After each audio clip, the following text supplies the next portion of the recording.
As we have walked with the apostles in the gospel this summer, we've witnessed Jesus command the wind and the sea to be still and ordered a little girl arise from the dead.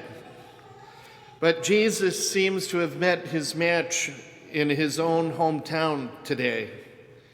The gospel is blunt. He was not able to perform any mighty deed there. Why not? Well, because the people lacked faith.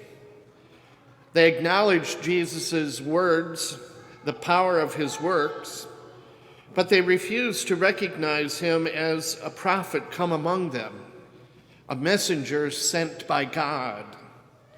All they could see was how much this man was like them, a carpenter, the son of their neighbor, Mary, with his own people. And that's the point in today's gospel, too. Like the prophet Ezekiel in today's first reading, Jesus was sent by God to the rebellious house of Israel, where he found even his own people obstinate of heart and in revolt against God. The servant is not above the master, we hear in Matthew's gospel. As his disciples, we too face the mockery and contempt that we hear about in today's responsorial psalm. And isn't it often hardest to live our faith among those in our own families and those who are closest to us? Those who think they really know us, who define us by the people we used to be before we chose to walk with the Lord. In today's world, what does it mean to be a prophet? To be a messenger sent by God, which we all are, by the way. At the end of every Mass, we say, "Go forth and proclaim the gospel with your lives."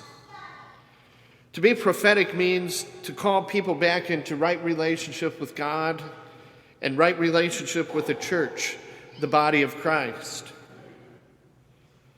To be prophetic in our homes, our churches, our workplace, our schools, it takes great courage and resilience.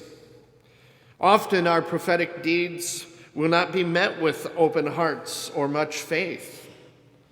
But this does not mean that we should stop trying. Even the smallest works of grace and mercy can have a big impact.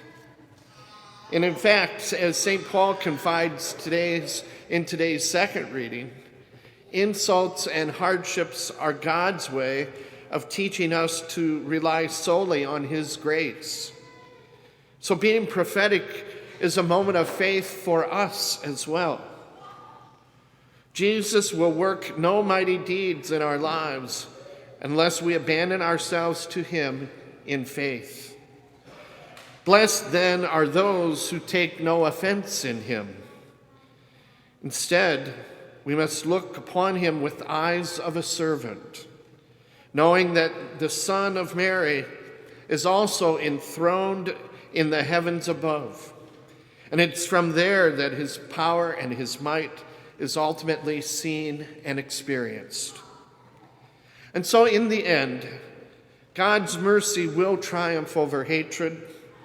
God's light will triumph over the darkness of sin and death. The faith of Jesus' disciples never wavers.